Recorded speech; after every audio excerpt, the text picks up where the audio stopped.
농어촌 복지 개념과 가치에 대한 내용입니다.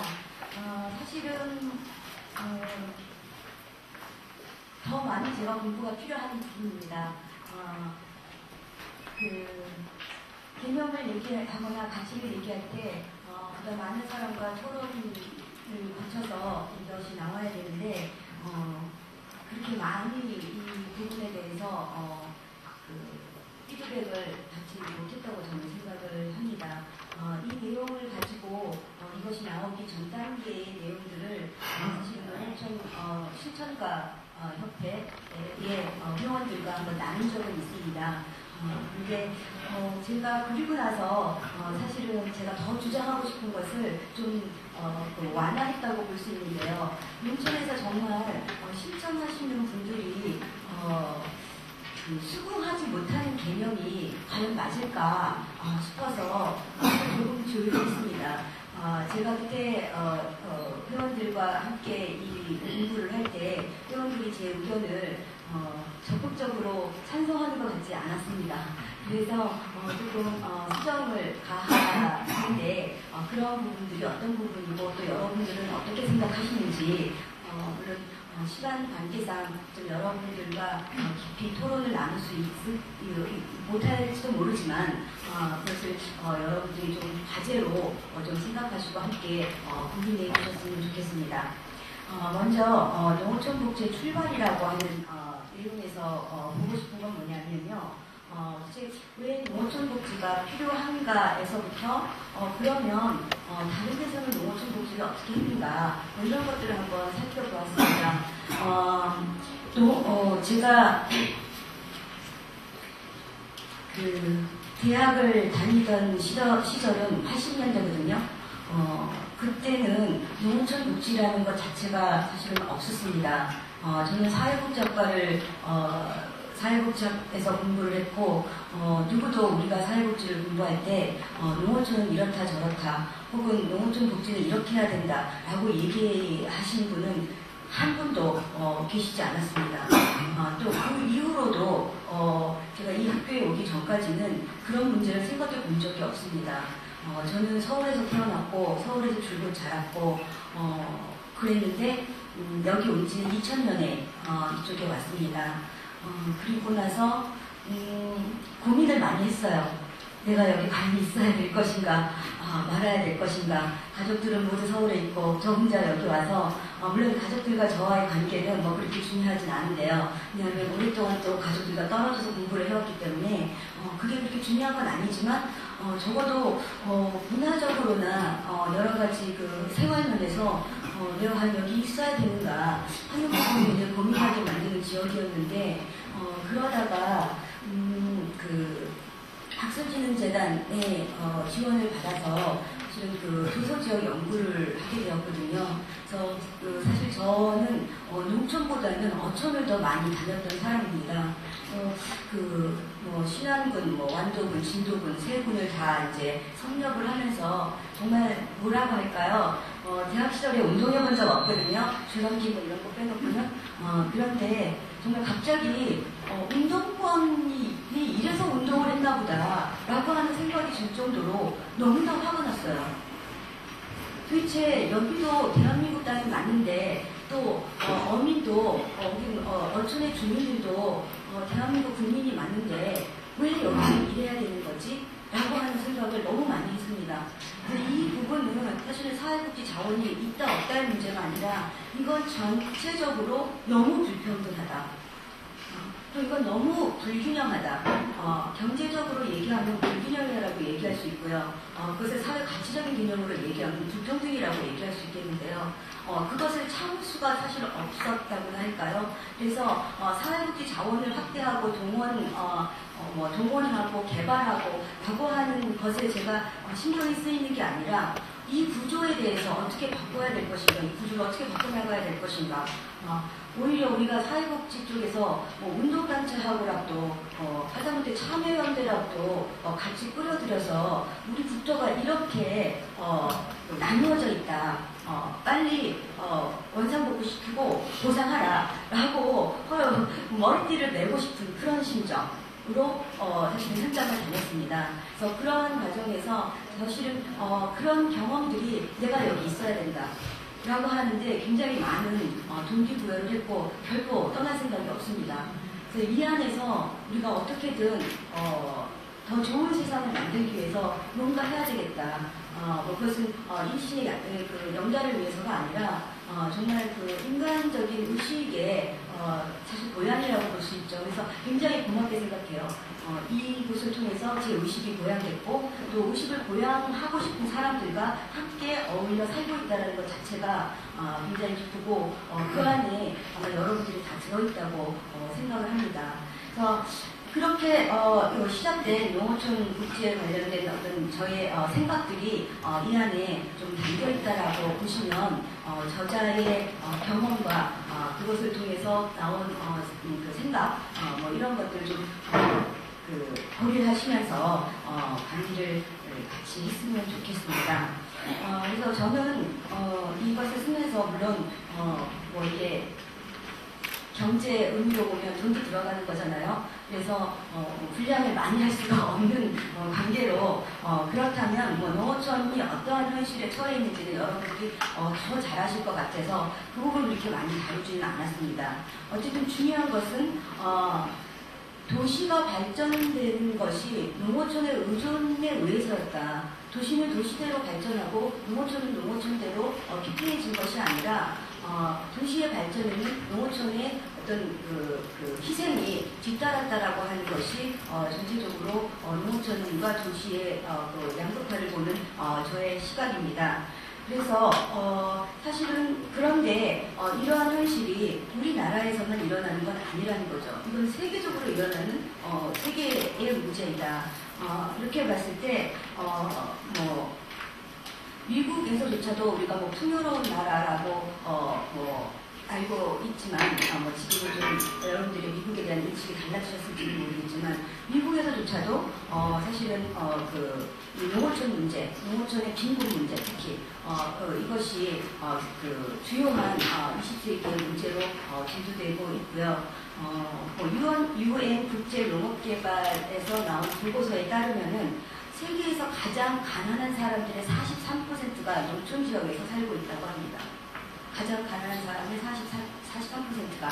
그런데 우리가 보면은 사실은 우리 눈에 더 들어오고 우리 귀에 더 익은 것은 도시에 있는 산동네 뭐 이런 거 얘기하면 오히려 판자촌이라든지 또 도시의 노동자들 하면 더욱더 빈곤에 대한 그 느낌이 확 올 것이라고 생각하는데요. 사실은 그런 사람들은 전체 빈곤한 사람의 4분의 1뿐이 안 된다는 것입니다.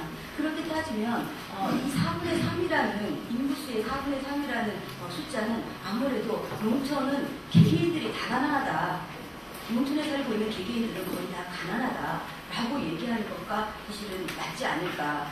근데 여기서 여러분들이 혼돈하셔서는 안 될 일이 가난하다는 것이 정신까지 빈곤하다는 얘기를 하는 것은 아니거든요. 그냥 이것은 소득이 얼마 되느냐로 가난을 측정한 것이기 때문에 소득의 문제이지 우리가 가난해서 우리가 인간답지 못하고 우리가 의식이 얕고 뭐 이런 얘기를 하는 것은 아닙니다. 그러나 간접적으로 보았을 때 빈곤이라는 것이 자본주의 체제에서의 교육과 맞물리게 되면 결국은 교육을 덜 받는다든지 뭐 이러면서 의식을 고양시킬 만한 그러한 기회를 얻지 못하게 되는 경우도 있겠지요. 사실 또 그것도 우리나라 형편에서 보면 우리나라 교육제도가 의식을 많이 고양시킬 수 있는 교육제도인가 하면 별로 거기에 대한 긍정적인 판단을 하고 싶지 않기 때문에 교육을 받지 못했다 하더라도 그 인간 조동성을 유지하는 데는 별 무리가 없을 것 같아서 이 빈곤이 소득과 관련된 빈곤이지 우리의 교양과 관련된 빈곤은 아니라고 저는 생각을 합니다. 어쨌든지 그래서 지금 이렇게 농촌의 빈곤이 세계적인 이슈가 되고 모든 빈곤자의 그 문제라고 지금 얘기할 수 있겠습니다.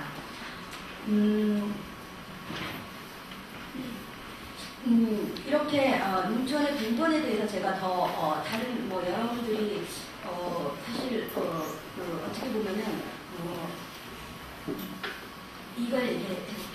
그래요. 오늘 여기 오기 전에 아침에 제가 우리나라 이 정도 강의를 하려면 제가 좀 약간 게을렀는데 사실은 우리나라의 전체 인구 중 농촌 인구가 차지하는 비율이 얼마 정도 되는가 이 정도는 평소에 깨고 있어야 되는데 그러지 못했어요. 그래서 그걸 좀 알고 가야겠다 이렇게 생각을 하고 컴퓨터에 쳤습니다.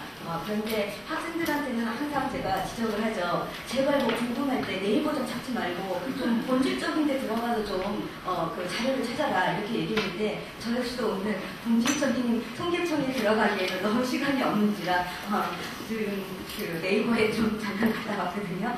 그랬는데 농촌 인구하고서는 명령어를 해서 쳤어요. 그랬는데 농촌 인구가 어떻다 저떻다는 안 나오고 농촌의 고령화 인구 비율만 계속 나오는 거예요. 네, 이 얘기를 말씀드리는 건 뭐냐면요. 우리나라 지금 농촌이다 혹은 농촌복지다 하면 스치는 제일 먼저 생각이 제가 생각하기에는 빈곤보다는 노인. 아마 여기서도 지금 농촌복지 이거 교육한다니까 노인복지에 굉장히 관심이 많이 있거나 노인복지 기관에서 일하시는 분들이 많이 참석하셨을 수도 있다라는 생각이 들어요. 그래서 농촌 문제를 노인 문제로 집약하는 것이 맞는가 이런 생각이 하게 되거든요. 그에 앞서 우리가 생각해야 될 것은 농촌이 제대로 소득을 만들어내지 못하는 즉 우리 경제체제에서 기본적인 시장과 어우러질 수 없는 어떠한 존재적 의미 때문에 지금 농촌이 문제가 되고 있는 것이다. 즉 자본화가 보다 더 왕성해질수록 지금보다 더 왕성해질 수는 없을 거라고 사람들은 예측하고 있지만 즉 자본주의는 갈 때까지 갔다 하고 얘기하는 사람들도 많지만 어쨌든 그것이 계속 유지될수록 농촌은 상대적으로 떨어질 수밖에 없는 이 문제에 대해서 먼저 우리가 고민해야 되지 않을까 그런 생각을 하게 되거든요. 그래서 왜 이렇게 됐는가에 대한 것은 일단 우선적으로는 산업구조가 바뀐 것 때문에 물론 그렇게 될 수 있고요. 여기 그 60페이지 위에 나와 있는 것처럼 그렇습니다. 지금 주로 우리가 가지고 있는 우리 사회를 움직이는 산업은 농촌에서는 노동 수요를 발생시킬 수 없을 만한 산업들입니다. 익히 무슨 뜻인지는 아시겠지만 결국은 기계로 무장된 농업이라든지 아니면은 천연 자원 개발로 인해서 그 식량이나 석탄, 화학자원 이런 것들을 과거에 생산했던 사람들이 이제는 그것들이 기계화되면서 이런 사람들이 일자리를 잃게 되는 것. 그래서 농촌에는 지금 산업과 견주어서는 사실은 일을 할 만한 그것이 마땅하지 않아서 사람들은 이주를 하게 되는 것.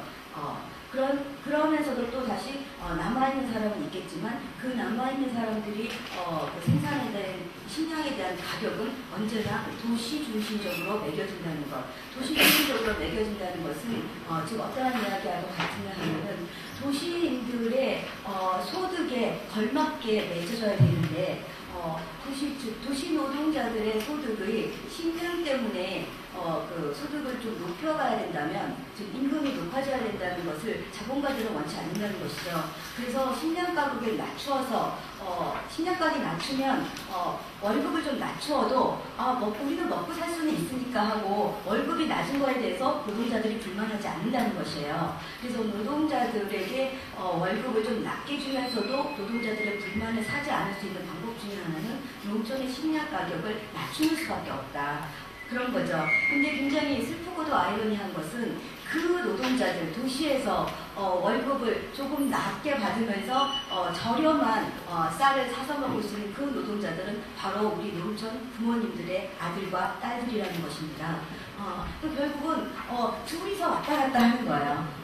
도시 노동자들과 농촌의 그 농부들과 둘 사이가 왔다 갔다 하면서 거기에서의 나온 희생들을 다 자본이 있는 그 기업가들이 가져간다 하는 그 논리를 제가 아까 그 농촌의 희생을 바탕으로 해서 도시가 성장했다라고 하는 그런 말씀을 드리는 것입니다. 그래서 결국은 농촌의 문제는 저는 노인 문제 문제, 청소년 문제, 아동 문제라기보다는 이러한 산업구조에 의한 또 이러한 산업구조가 확 바뀔 것 같지도 않은 이 암담함 속에서 이거 어떻게 할 것인가 이 근원을 찾는 것이 농촌의 문제라고 생각하는 것이고요.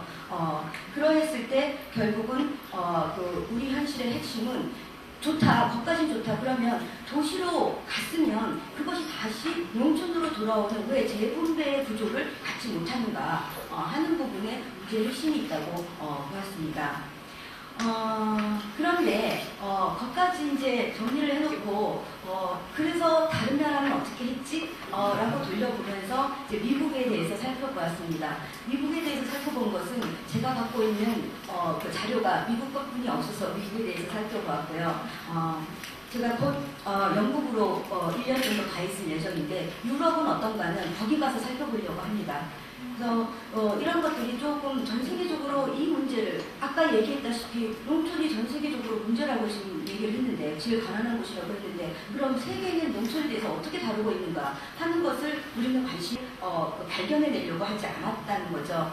이제는 그런 시점도 됐다고 생각을 하거든요. 그래서 미국에 대해서 봤더니요. 미국은 이러해요. 그 현실 그대로의 상태를 파악하면서 지금 농촌 현실이 어떤가를 파악하면서 이에 대해서 적극적인 개입을 해야 된다고 판단했다는 거죠.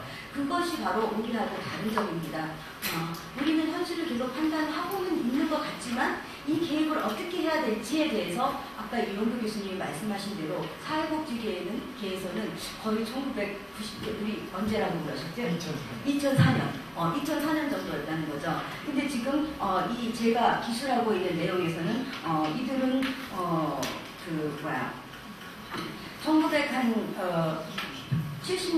1970년대부터라고 얘기를 하는데요. 실제로 그 고민을 시작한 건 1930년대예요. 1970년대의 문헌을 보면 많이 1930년대의 문헌을 인용하고 있어요. 근데 저는 1930년대 문헌이 저에게는 없기 때문에 그 또한 저희 연구의 그 제약이라고 볼 수 있는데요. 원전을 찾지 못한 상황에서 70년대의 연구물을 가지고 30년을 유추해보는 그런 연구였다고 볼 수는 있는데요. 미국에서는 그렇게 개입하기 시작해서 농촌 클라이언트에게 서비스를 제공할 때 사회복지사가 어떻게 해야 될 것인가 이런 것들을 농촌 지역에 있는 대학의 교수진 또 그 당시에 귀향운동이라는 게 유행했었는데 우리로 치면 귀농이죠. 이런 것에서 귀향한 주민들이 이 문제를 다루게 되는 것이죠. 그러면서 우리하고 아주 다르게 전미사회복지사협회는 우리나라의 한국사회복지사협회와 같은 곳입니다. 이미 전미사회복지사협회나 사회복지교육협의회 우리나라에도 있거든요. 사회복지교육협의회 같은 곳에서 농촌 사회복지를 어떻게 할 것인가를 이슈로 담았습니다. 그러면서 매해마다 그들이 어떤 큰 심포지엄을 열 때마다 항상 농촌복지가 분바로 들어가는 것입니다. 그래서 함께 농촌 주제를 다루는 세션을 가졌고 그리고 저널도 나오고 이러면서 발달해가고 그러면서 사실은 이 자료들을 살펴보면 학자들 간에 굉장히 갑론을박을 해요. 농촌에서는 이렇게 해야 된다. 또 어떤 사람은 농촌에서 저렇게 해야 된다.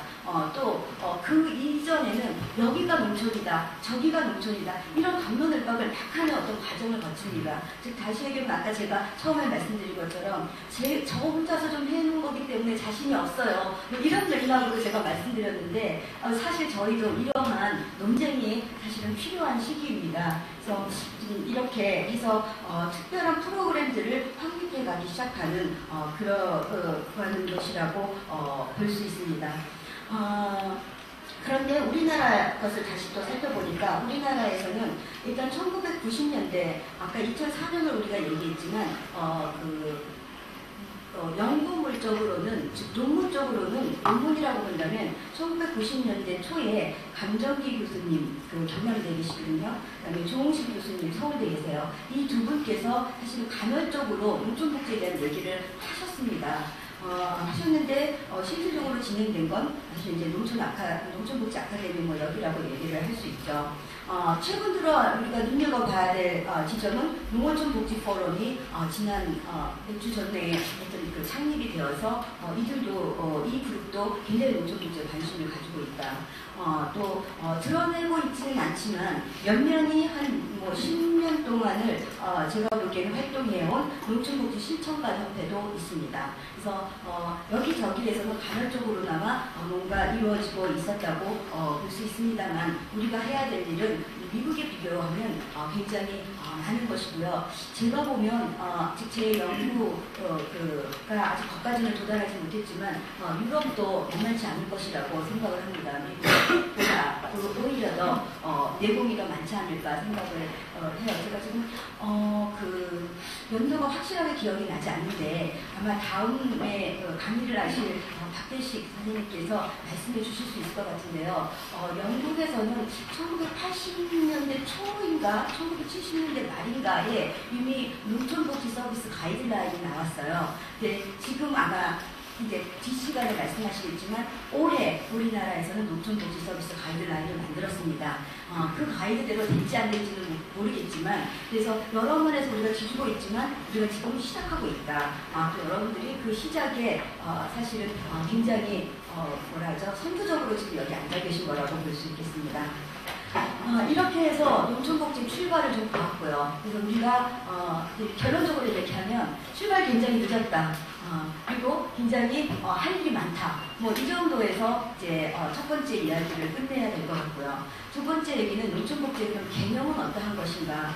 개념이 아까 말씀드린 것처럼 잡혀있지 않습니다. 그래서 같이 잡아나가야 되기 때문에 제가 여기서 개념을 정립했다기보다는 사실은 개념을 좀 정립하라는 요구를 농촌복지 포럼에서 저에게 내렸는데 제가 계속 유보하면서 내가 감히 어떻게 농촌복지의 개념을 정의하겠습니까? 다만 농촌복지라는 것이 어떠한 성격을 가져야 되겠는가를 두루 살펴보면서 개념을 정립해 나가는 지금 단계라고 볼 수 있겠습니다.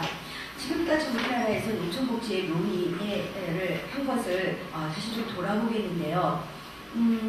일단은 조홍식 교수님이나 강정희 교수님 또 이용도 교수님께서 농촌복지에 대한 논문이나 글을 발표한 것이나 혹은 이런 것들이 있어요. 사회보험과 공적구조라는 사회보험 지금 5대 보험이라고 우리가 갖고 있는 것과 그다음에 공적구조, 즉 국민기초생활보장제도 이런 것이 도시에서는 어떻게 적용되고 도시가입자들과 농촌가입자들 간의 차이가 어떻게 있는 것인가 라고 연구를 하는 것은 주로 행정학 쪽에서 많이 그런 식의 연구를 많이 해왔습니다. 물론 사회복지에서 정책 쪽에 있는 분도 가끔은 있었지만 그런 연구들이 있고요. 또 그거 아니라면은 그 농어촌 사회의 특징이 어떤가 이런 것들을 주로 사회학이나 그 인문학 계통에서 인류학을 전공하시는 분들이 사회적인 변모의 측면을 주로 살피시는 그런 연구들을 했다고 볼 수 있습니다. 그리고 사회복지계에서는 어떤 연구를 했는가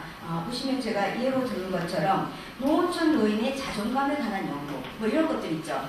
거기다가 조금 더 구체적으로는 어느 군을 중심으로 그걸 군을 중심으로 하고 싶어서 하셨는지 아니면 뭐 비용이나 시간이나 여러 면을 살펴보았을 때 그냥 작은 지역으로 해야지만 연구가 될 것 같아서 하셨는지는 모르겠지만 이런 연구들입니다.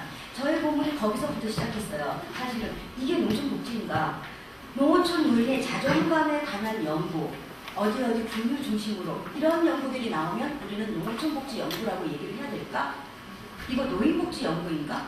아니면 농어촌복지 연구인가? 혹은 장흥군을 중심으로 했으면 장흥군에 대한 지역복지 연구인가? 연구자인 저도 헷갈렸어요. 그냥 보면 그냥 쉽게 그냥 볼 수 있지만 좀 더 유심히 보면 이런 고민들이 나온다는 것이죠.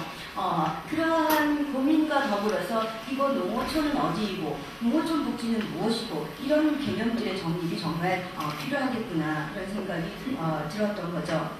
1990년대에 나온 강정희 교수님의 논문에서는요 무슨 얘기를 하냐면요 농어촌 복지가 아니라 농민복지다 라고 얘기를 해요. 왜냐하면 농어촌의 농어촌의 핵심은 사실은 농민이니까 그걸 농민이라고 하는 것이 맞고, 그 다음에 두 번째는 사회복지는 원래부터 대상으로 분류를 했다. 즉 아동복지, 노인복지, 청소년복지, 장애인복지 이런 식으로 얘기를 했으면 여기도 사람이 대상에 들어가서 농민복지라고 해야 되지 않느냐라고 말씀을 하셨습니다. 그렇지만 그에 대해서 우리나라 연구의 특징 중에 하나는 뭐냐면, 나는 그것에 반대한다는 논문이 또 안 나와요. 그래서 그런가 보다 다들 이제 그러고 사실은 그 이후로 10년이 지나도 제 리서치에 의하면 농어촌 복지가 어떻다라는 내용의 연구는 나오지 않았어요. 그리고 나서 이제 나온 게 이영구 교수님께서 2005년에 농어촌 복지는 농어민을 위한 복지를 포함하면서 농어촌 주민을 위한 복지다라고 말씀하셨어요.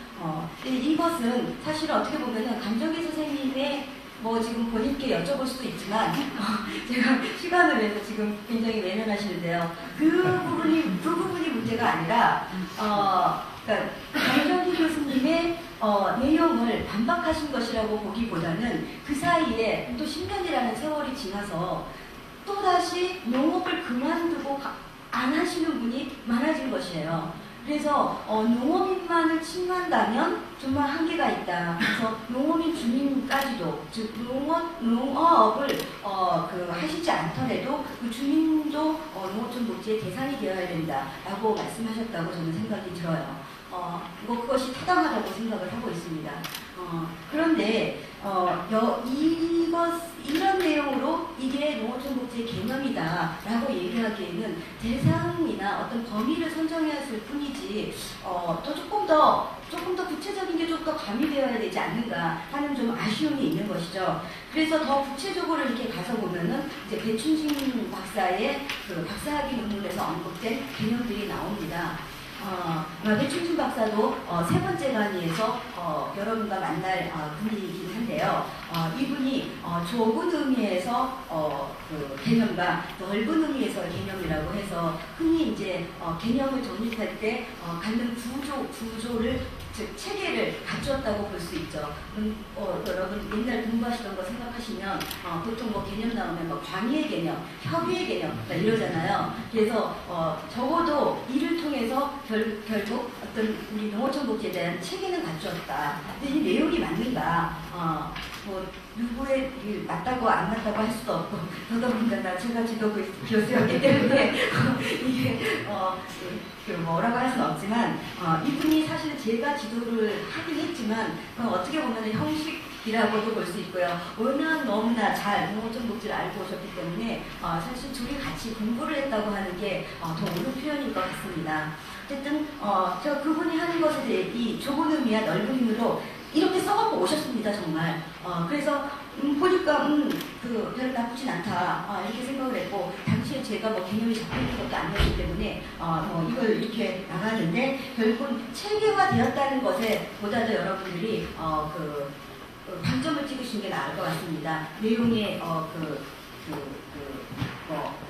진위 여부는 떠나서 어쨌든 대상은, 그래서 이렇게 다 좁은 의미, 넓은 의미 굉장히 길어요. 그래서 이것을 다 추려놓고 보면 이 개념을 통해서 본다면 대상은 농업을 주요 생산활동으로 하는 지역사회 주민으로 잡고, 또 내용은 농어촌 문제 해결과 예방을 포함한 생활의 질적 향상에 관련된 복지 서비스 및 제도다 라고 얘기를 했고, 그다음에 방법적으로는 서비스를 제공하든지 아니면 조직 활동을 하든지 아니면 공동체적인 노력을 해서 이제 보다가 이제 확대되는 거죠. 그래서 전체 공동체가 농어촌의 삶의 질적 향상을 위해서 노력하는 것을 우리는 농어촌 복지라고 해야지 맞다라고 개념 정의를 하신 것입니다. 그래서 이 부분도 이제 의미가 있지만 이건 이제 박사학위 논문이고요. 좀 더 우리가 이 내용과 더불어서 조금 더 진전해서 좀 살펴보도록 하는 게 어떨까 해서 농어촌 복지를 이해하기 위한 요소들에 대한 것을 제가 좀 첨가하였습니다. 먼저 저는 이렇게 생각을 해요. 어떤 것의 개념을 정립하고 또 어떤 것이 정말 무엇인가를 규정짓기 위해서는 그것만이 갖는 독특한 정체성이 있어야 된다. 그렇기 때문에 그것을 그것으로 이름할 수 있는 것이지, 그것과 이것이 섞이게 되면 그것을 그것이라고 할 수 있는 것이 아니라 그것과 이것은 혼합이다. 뭐 그것과 이것은 혼합이다라고 개념 정의를 할 수도 있겠지만, 적어도 우리가 처음에는 하나하나 안 되면 그렇게 혼합형으로 가겠지만, 일단 시작할 때는 그래도 이것의 정체가 무엇이냐, 이것을 밝히는 게 바람직하지 않는가라고 생각을 했고요. 그 다음에 이를 통해서 전문성이 확립되어야 된다라고 보았습니다. 즉, 이것이 어떠한 정체를 가지고 있기 때문에 이 정체에 맞추어진 어떤 전문적인 뭐 기술이든 지식이든 방법이든 무엇을 갖고 접근해야지 완결 구도가 된다고 보는 것이죠. 그래서 이 정체성을 확보할 때 과연 어떠한 내용들을 살펴봐야 될 것인가를 보았거든요. 그래서 첫 번째는 농촌의 경계에 대한 문제입니다. 농촌의 경계, 어디까지를 우리가 농촌이라고 할 것인가, 이걸 알아야지 농어촌 복지를 어디까지 해야 될 것인가 라고 생각할 수 있을 것 같거든요. 그래서 어떤 쭉 이제 문헌을 살펴보면은 미국에서는 처음에는 인구수 기준으로 농촌이 아니다를 결정했습니다. 그 인구수를 2,500명이라고 얘기했어요. 2,500명 이상이면 농촌이 아니고 2,500명 이하면 농촌이다, 이렇게 얘기를 했다거든요. 근데 2,500명으로 나눠야 될지 3,000명으로 해야 될지 4,000명으로 해야 될지 그건 사실 우리에게 중요하지 않다고 생각을 해요. 중요한데요. 근데 그건 제가 보기에는 영토의 넓이라든지 뭐 이런 거에 따라서 이거 달라질 수 있는 것이기 때문에 어쨌든 숫자로 이렇게 구분을 했는데, 구분을 하다 보니까 어떤 문제에 부닥치냐 하면은 2,500명보다 덜 한 숫자를 갖고 있음에도, 인구수임에서도 불구하고 도시적인 속에 굉장히 많은 지역이 있고, 또 2,500명보다 더 많은 사람이 살고 있음에도 불구하고 농촌적인 성향이 많은 그런 도시를 발견하게 된 것입니다. 그렇기 때문에 이거 인구수로 구분하면 안 되겠구나 라고 생각을 해서, 또 다른 학자들이 그러한 문제가 있으니까 이것은 도시 농어촌 연속체라고 하는 것에 기초해서 규정을 해야 된다. 즉, 연속체라고 하는 것은 상대적으로 규모를 결정하자는 것이거든요. 그래서 그 규모를 결정할 때 총 인구수, 그 다음에 대도시로부터 서비스 지역의 거리, 얼마나 먼가, 또 인구 밀도가 얼마나 되는가, 이것을 다 따져봤을 때 연속성이라고 한다면 쭉 이런 도시들을 쭉 이렇게 아까 그 세 가지의 기준으로 해서 도시들을 이렇게 찍어보면 결국 여기서 그 대도시와 비대도시로 나누어진다는 것이거든요. 그래서 어떤 도시는 뭐 A 이렇게 찍어보면 B, C라고 보면 A는 B보다는 더 도시적이고, 그죠? B는 C보다도 더 도시적이고, D는 A보다 더 비도시적이고, 이런 식으로 상대적으로 비교를 해야지 이것을 기준을 이렇게 삼을 수 없다, 뭐 이런 식으로 얘기하기도 합니다. 그래서 그런 관점에서 보면 저는 그 관점이 상당히 유리하다고 생각하는 것 중에 하나가 이거거든요. 그 농어촌과 관련을 해서 사실은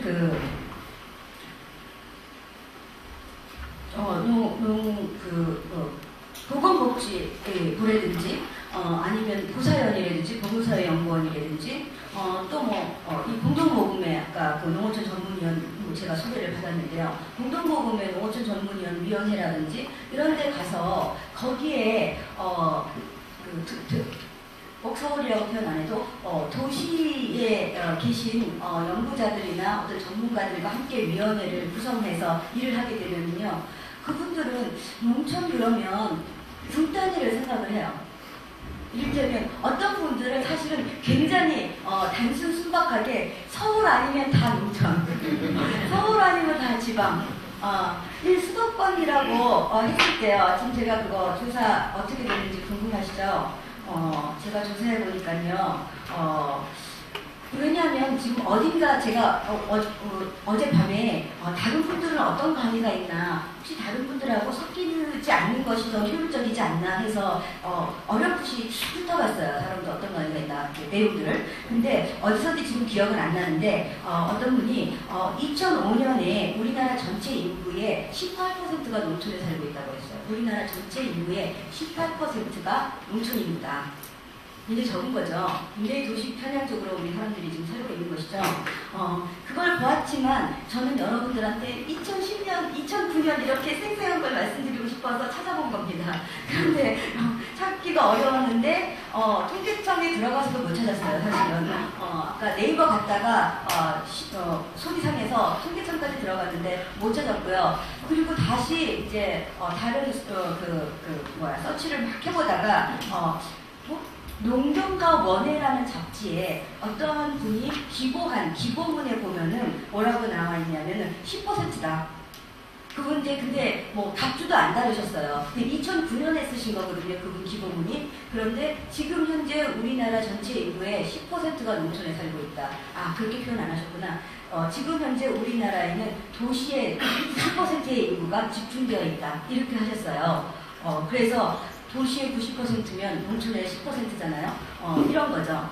이렇게 이런 분들 그 도시라고 하는 것이 사실은 그 시단위의 얘기를 하는 것이고요. 통계청에 가서 하나 찾아낸 건 이거예요. 수도권 서울, 인천, 경기를 수도권이라고 통계청에 쓰는 것 같아요. 그래서 서울, 인천, 경기가 우리나라 전체 인구의 48.2%가 서울, 인천, 경기에 살고 있다. 그러니까 우리나라 인구의 반은 서울, 인천, 경기도에 살고 있는 것입니다. 그 나머지 반이죠. 그럼 제가 만난 위원들 중에서 서울, 인천, 경기 지역에서 오신 분들은 거기 말고는 다 지방이고 지방은 곧 농촌이다. 뭐 이런 식의 생각을 갖고 있다고도 볼 수 있는 것이죠. 그거보다 조금 더 그래도 농촌적인 경험들이 있으신 분은 군 정도에서 농촌을 이야기하셔요. 그러니까 목포시만 해도 이분들은 이제 농촌으로 보이지 않는 그런 것이죠. 그리고 영암군 이런 정도에서 농촌을 생각하시는데 제가 여기 와서 현장을 다니면서 보았을 때는 저는 저 사람이 이거 그러니까 그게 걱정이 되는 거예요. 군 단위에서는 사회복지 자원이 있거든요. 그렇기 때문에 군 단위를 중심으로 해서 농촌의 사회복지 자원을 조사하면 있는 걸로 나온단 말이에요. 저는 그렇게 생각하지 않거든요. 우리가 농촌을, 그러니까 저의 이 스펙트럼에서는 농촌이 좀 더 좁혀지는 거라고 볼 수 있는데, 그래도 면 정도에서 우리가 농촌을 얘기해야 되는 것이 아닌가, 이렇게 보는 거죠. 그것도 그래도 하지만, 이런 것으로 보자면 특히 지방자치제도가 발달하고 난 다음부터는 군청 정도를 군청 소재지 정도를 아우르고 있는 정도면 농촌의 성격을 많이 벗어나고 지금 있다는 것이죠. 그런 면에서 보면 이 상대적으로 보는 것이 연속체적으로 보는 것이 이게 좀 더 맞는 거 아닌가 이런 생각을 해보게 되는 것입니다. 제가 할 얘기는 많은데 여러분들이 좀 지루하신가, 이거가 재밌으실지는 않겠지만 저는 깜짝 놀란 얘기이긴 하지만 어쨌든 제가 미국에서 공부할 때 같이 유학을 했던 사람인데 그 사람은 출신이 영광이었어요. 영광군에서 온 사람이 있었는데 그 자기가 얘기를 하면서, 그러니까 우리가 이제 그런 얘기할 때 유학을 하고 있으니까 한국에 대한 그리움이 크잖아요. 한국에 대한 그리움은 또 무엇과도 연결되냐면 어렸을 때의 그리움과도 연결되어서 어렸을 때 뭐 하고 놀았는지, 뭐 어떻게 했는지, 뭐 이런 얘기를 했는데, 사실 정말 들어보니까 저는 깜짝 놀란 일들이 많이 벌어졌던 거예요. 뭐냐면은 저는 태어나서부터 전기가 없었던 것을 기억할 수가 없는데, 어떤 사람은 중학교 때 전기가 들어왔다 그러고, 어떤 사람은 또 초등학교 때 들어왔다 그러고, 네. 그리고 어떤 사람은 자기의 경험담을 얘기할 때, 방학 때 서울 친척 집에 놀러 갔다가 화장실 때문에 완전히 고생했다. 수세식 화장 방식을 어떻게 쓰는지 몰라서 너무 고생해서 했다는 얘기라든지 뭐 이런 거 쭉 하고 또 그 중에 하나 또 저는 초등학교 때 뭐 저희 집 잘 살지는 않았어요. 그래서 그 방학 때나 아니 저기 소풍을 갈 때나 아니면 제가 아플 때만 바나나를 사주셨거든요. 그런데 어떤 사람 또 얘기가 농촌에서 온 어떤 분의 얘기가 고등학교 때 바나나를 처음 봤는데 어떻게 먹는지 몰라서 과도로 깎으려다가 과일이라 그래서 힘든 적이 있다. 뭐 이런 얘기를 하면서 하는 말 중에 하나 제가 딱 그 기억에 생겨나는 게 이런 얘기를 하는 거예요. 자기는 동화책이나 어린이들한테 이렇게 얘기를 해줄 때 옛날 옛적에 두메산골에 오누이가 살고 있었는데 이런 얘기를 하면 항상 고민을 했다는 거예요. 두메산골은 어딜까? 나도 그 두메산골이라는 데 가보고 싶은데 커서야 그 두메산골이 자기가 살고 있는 곳이 두메산골이라는 걸 알았다는 거죠. 뭐 그런 얘기를 들어보면 사실 어떻게 보면은 농촌이 어디인가라는 경계를 농촌에 사시는 분들이 정할 수 있을까? 뭐 이런 생각도 사실을 해봐요. 또 그와 동시에 거기에 살고 있지 않은 사람이 농촌에 대해서 여기까지가 농촌이다. 저 같은 사람이 경계를 짓자고 이렇게 얘기하는 게 맞는가? 또 이런 생각도 드는 거죠. 이런 맥락에서 사실 이거 다 집어치워라. 그러면서 나온 것이 농촌성이라는 문제입니다. 농촌성이 중요하다. 무엇보다도. 그 농촌성이라고 얘기하는 건 우리 한번 여러분들 들어보셨을 거예요. 요즘 성이 뭐 남성입니까 여성입니까? 우리 폭분 여기 여성분 앉아 계시고 여기 남성분 앉아 계시는데 어쩌면은 조금만 더 있으면은 이런 식으로 안 물어보고 어떠한 여성 그 성향의 성적 취향이냐 뭐 이렇게 해서 남성이지만 여성성이 강한 사람 또 여성이지만 남성성이 강한 사람 할 때 성을 붙이죠. 그래서 생물학적으로 성별을 구분할 때는 섹스라고 얘기하지만 이런 성적인 요소, 어떤 특성적인 요소를 반영할 때는 우리가 젠더라고 얘기를 하는 것처럼 농촌성이라고 얘기하면 농촌이라고 하면 루랄이라고 쓰거든요. 뭐 영어를 안 해야 되는데 루랄이라는 게 농촌의 영어인데 이 농촌성이라고 하면 루랄리티라고 써요. 아까 섹스라고 하지 않고 누가 젠더라고 얘기한다면 당신 젠더가 뭡니까? 라고 한다면 오히려 더 나한테 남성성이 더 있나 여성성이 더 있나를 생각해보는 개념이라고 본다면 이것은 우리는 지금까지는 이 구분을 루럴로 정했는데 이렇게 하는 게 아니라 루럴리티로 봐야 된다. 루럴리티로 본다고 하는 것은 특성이 어디 있는가? 무엇인가? 그 특성이 있으면 그 지역이 어디이든 간에 우리는 농촌이라고 봐야 된다 라고 보는 거죠. 그렇다면 농촌의 특성은 무엇인가? 라는 고민들을 그 다음 학자들이 계속 하게 되는 것입니다. 지금 이 생각의 흐름이 미국 학자들이 계속 해왔던 이 생각의 흐름이거든요. 그래서 농촌성과 대별되어 봤을 때는 8페이지에 나와 있는 것처럼 일단은 소규모 형태여야 된다. 그죠? 소규모 형태로 개방된 시골, 저밀집 거주지역, 밀집되어 있는 거주지역이 아니다. 그리고 두 번째는 대도시로부터 거리감이 좀 있어야 된다. 특히 우리가 얘기하는 건 서비스 거리감이라고 볼 수 있습니다.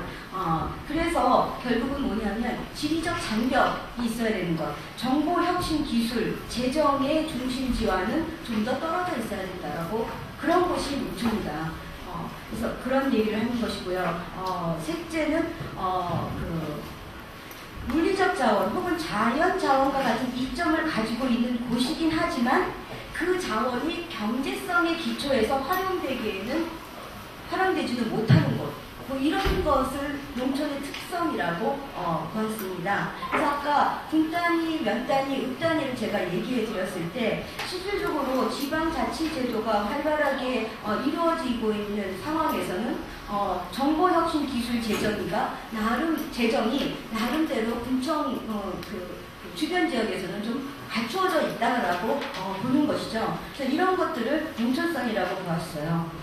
그 앞에 내가 잠깐 지금 빠뜨린 것 중에 하나가 그거 말고 산업 기준으로 보자라고 하는 것이 있었거든요. 67페이지에 이걸 왜 빠뜨렸는데도 불구하고 다시 가야 된다고 생각을 했냐면 그래서 그 농업의 생산의 주요 수단이면 농촌이고 아니면 농촌이 아니다. 또 이런 얘기를 하는데 거기서 제가 좀 여러분들에게 말씀드릴 것은 뭐냐면 이때 중요한 것은 어느 정도의 경작지가 있어야지만 그러면은 농업에 종사했다고 얘기할 수 있는가. 우리 앞마당에서 채소 캤는데 그거 갖고 지금 농업을 했다고 얘기할 수 있는가. 뭐 이런 기준들이 또 나와야 되겠죠. 이와 관련해서는 제가 이거를 최근에 쓰지 않았지만 우리나라에서는 그러면은 농업을 한다면 인정되는 그 기준이 무엇인가. 우리나라에서 농업을 한다면 어느 정도를 농업을 했을 때 농업을 하는 사람으로 인정하는가 하는 기준은 그 기준이 나와 있어요. 근데 이 기준이 1000제곱미터 이상의 농지를 경영하는 자 혹은 경작하는 자, 1000제곱미터 이상의 농지를 경영 혹은 경작하는 자, 또 농업 경영을 통해서 농산물을 연간 100만원 이상 판매하는 자. 또 다른 것은 연중 90일 이상 농업에 종사하는 자. 이 세 개가 그 농업인의 기준입니다. 또 농촌에 사는 주민의 기준은 그 지역에서 30일 이상 거주할 목적으로 일정한 장소에 거주지가 있는 사람. 30일 이상 거주할 목적으로 거주지를 가지고 있는 사람이 이제 농촌 주민이라고 볼 수 있는 거죠. 그래서 우리가 이제 뒤에 박대식 선생님께서 얘기하는 것에 있어서 정부의 정책에서 농업인 정책이다 하면 결국은 어떻게 보면은 농촌에 사는 사람 모두를 대상으로 한 정책이기보다는 이렇게 1000제곱미터 이상의 농지를 경영하거나 뭐 이 기준이 채택되는 것이죠. 그래서 이런 기준도 우리는 갖고 있는데 어쨌든 중요한 것은 농촌성의 문제이다라고 하는 것이 얘기를 할 수 있는 것이라고 볼 수 있습니다. 그 다음에 농촌복지의 대상은 무엇이어야 되고 내용은 무엇이어야 되는가. 아까 말씀드린 처음에 얘기한 감정희 선생님이 얘기한 그 농민은 대상에서 지금 좀 되어 있습니다. 그리고 이제 그 주민까지도 이제 포함하는 것으로 갔고요. 그런데 사실은 이 농어촌 복지의 대상을 이렇게 대상 중심으로 그야말로 사회복지에서 구분하는